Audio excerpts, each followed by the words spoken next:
YouTube. As you see, I got a bunch of stuff here in front of me. I'm gonna start this out with, this is not my design. Once I put these together, you'll figure out where I got it from.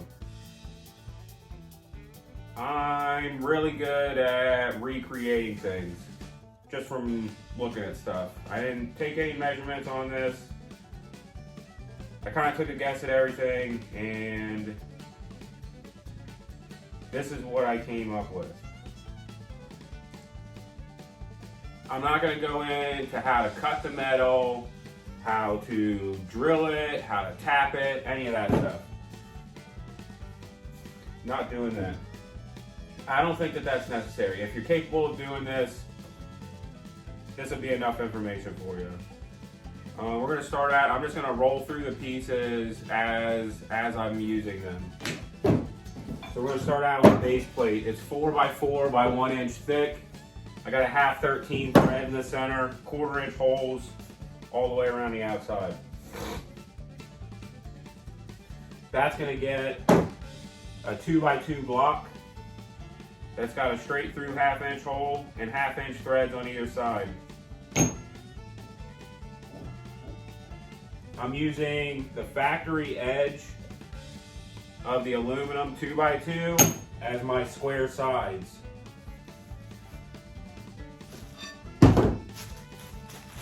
Then we're going to need a 3 inch bolt.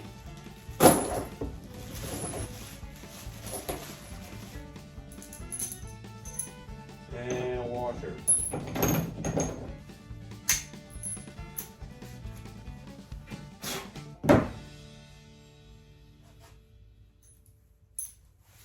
Where's my, there it is, anti-seize. Whether or not it's necessary, I don't know.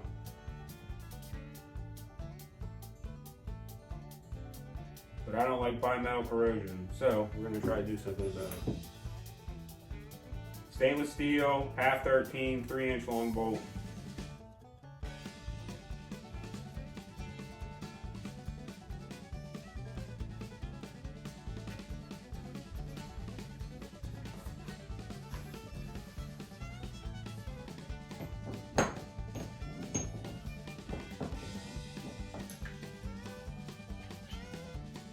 Just getting tight, and we still have 1/8 of an inch of clearance off the bottom of it. Everything's going to be with a 3/4 or 19 millimeter wrench or socket, whatever you're going to use. It's the same thing on the bottom of a monster rod holder. That's going to be 3/4 as well too. Look, this bolt here and this bolt here. Same thing. All right.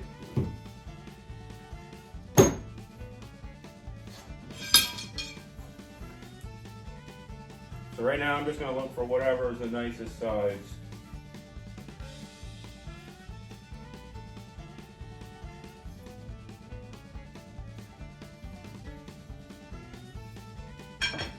All right. This is 2 inches wide, 1/2 inch thick. One end has half of curve. I don't have a mill, I don't have a lathe. What I do have is hand drills, a drill press, taps, stuff like that, cut-off wheel. I have a small compound, like a 6.5 inch compound miter saw, and I use that to cut all this aluminum with a carbide tip blade, just taking my time with it and measuring everything, you know, a couple times before I was cutting it. And it all worked out really well. I don't have anything fancy, anything that, you know, most people don't have sitting around. Maybe not the drill press, that's the only one, but that did help me make nice, even, straight holes. I kind of waited on this project until we had a good drill press. This has got a full radius on it all the way around. One side plate, if you'll notice, has a set screw, the other one doesn't. Now, I may end up having to put a second set screw in everything. I'm not sure yet. That is a 1/4 set screw.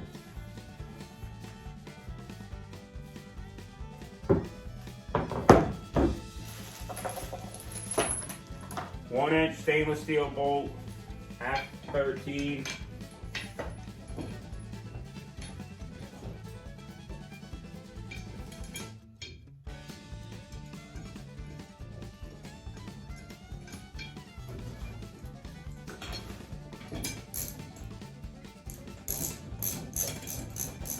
I'm just going to snug that up. Now the reason I have that other side on there, if we notice, if it kicks back all the way, it stops. If it kicks back any further, it'll rip the whole thing apart if that comes off. It's gonna have to blast it all off of there.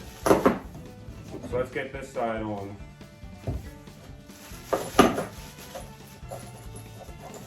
Again, half 13 bolt, 1 inch long. Make sure we're lining these up correct.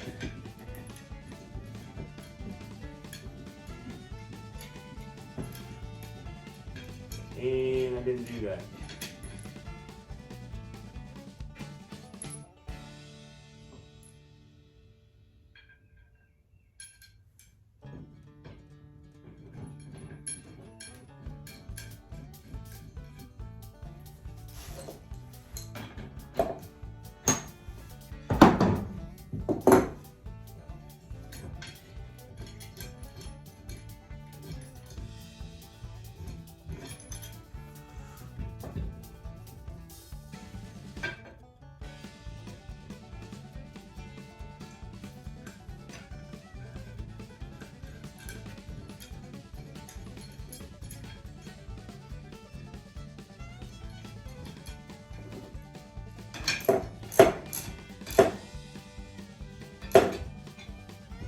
Now when I did these side plates, I clamped everything together. I did everything as far as the drilling, the grinding, the matching up in pairs based off the center of these holes. They never broke from being in pairs. I had them zip tied together and everything just to make sure that I could keep them separate. So I wasn't messing around with that. There's that. Let's add one of our set screws. Now, this is one thing I have to order. I cannot find stainless steel set screws around here. Maybe you can, I can't. That's too big.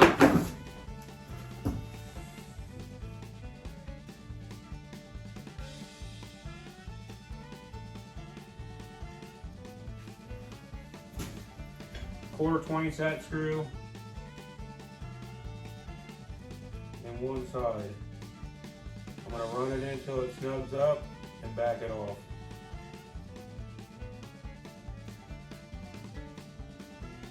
And back it off.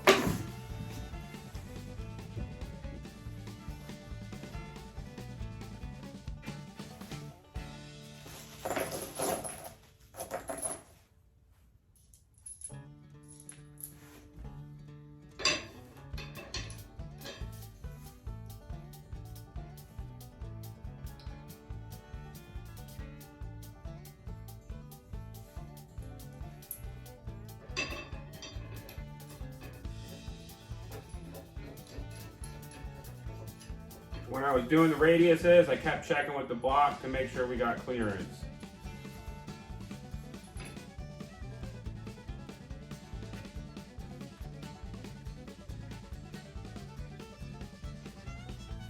I'm good.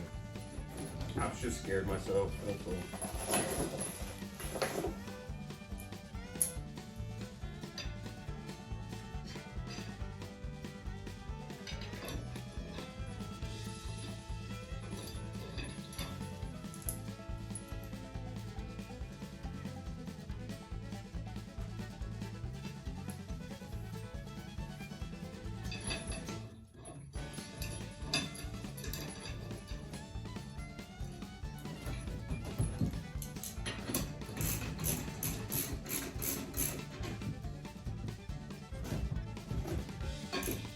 Same as the other 2x2 block. A ½ inch straight through hole, half 13 thread either side. Using the factory edge and not my cut edges so I can retain squareness all the way around without having a mill or anything else or trying to be crazy about it. Set screw here.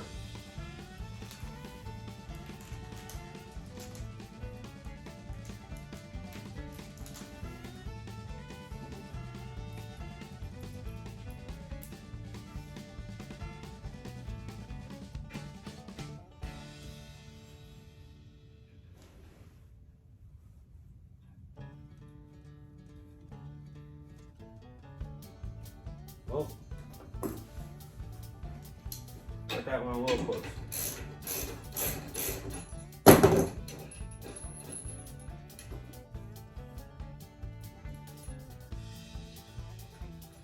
Thread that in first. And this is why I use set screws and not Allen head bolts.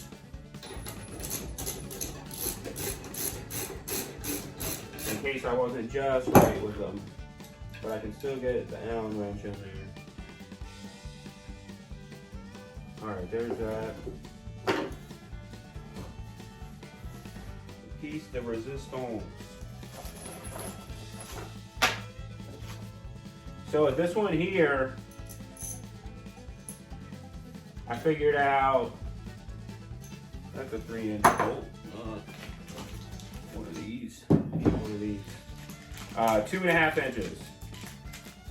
And the reason being, we got a 2-inch block.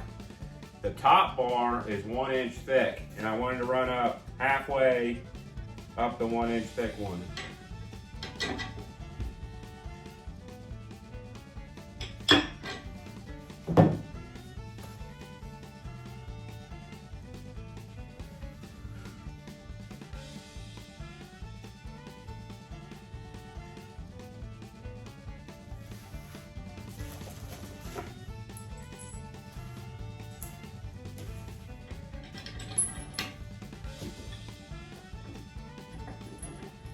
The reason being, that threading, or this threaded hole is going to share a location with a rod holder.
Everything's just spinning on me while I'm trying to tighten it, that's all.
mean, we're just barely touching there.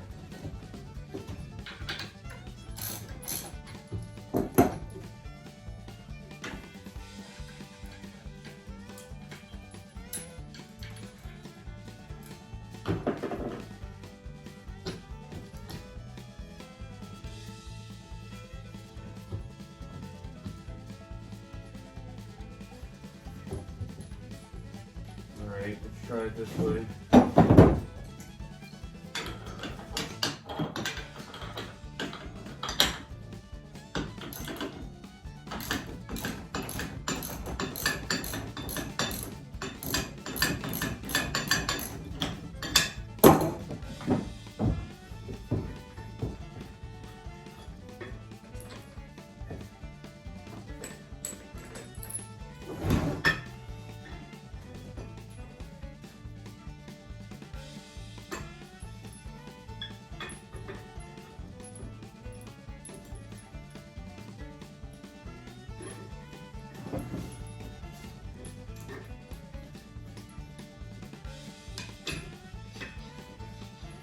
Much better.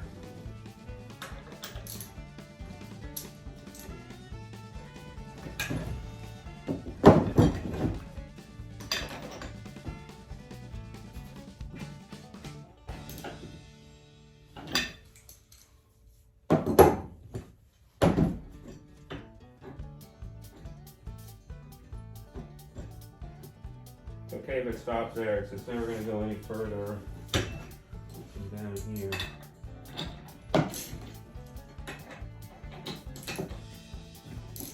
So that way it can go like this. And then this top one will be able to move too. There, let's see that up.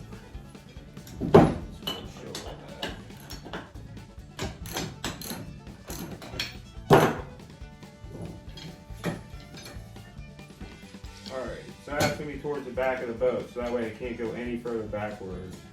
But this thing can literally move wherever you want it.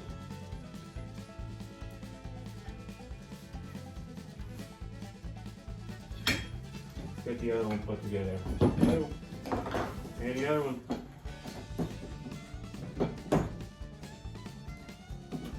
The base would stay on the ground. These can pivot. Obviously the bolts down there right now are causing us issues. If they weren't poking up, that turns in there.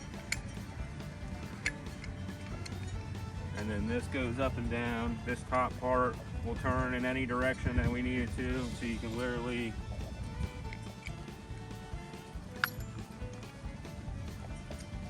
and both of them are like that.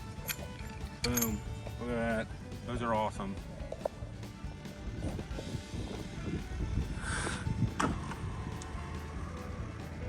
There they are, mounted up on Troy's boat. Looking awesome. Thanks for watching, guys. I know. Bow, bow, bow, bow, bow, bow, bow, bow, There you bow, go.